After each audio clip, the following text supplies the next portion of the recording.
Hello guys, আজ আমি বানিয়ে ফেললাম মার্বেল কেক। কিছুদিন আগে আমার হাজবেন্ড আমাকে অনেকগুলো চকলেট গিফট করেছিল, আর খেতে খেতে ছিল মাত্র 3টে। সেটাই স্পেশাল করার জন্য আজকে আমি কেক বানাচ্ছি। প্রথমেই একটা বোলের মধ্যে ডিম ফাটিয়ে নিয়েছি, তার মধ্যে দিয়েছি baking soda, baking powder, vanilla essence, চিনি, দুধ, 2 টেবিল স্পুন সাদা তেল আর ময়দা।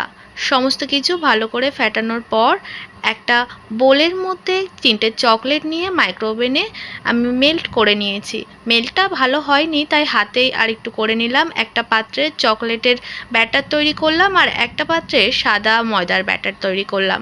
যেই পাত্রে কেকটা বেক করব সেটা একটা টিস্যু দিয়ে সাদা তেল মাখিয়ে নিয়ে একবার করে সাদা ব্যাটার, তারপর একবার করে চকলেট, এইভাবে 3-4 বার লেয়ার করেছি। তারপর একটা টুথপিকের সাহায্যে দারুণ একটা ফ্লাওয়ারের শেপ দিয়ে নিয়েছি।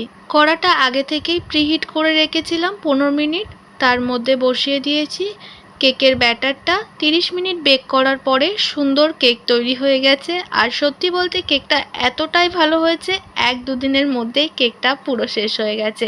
তোমরাও একবার ট্রাই করো।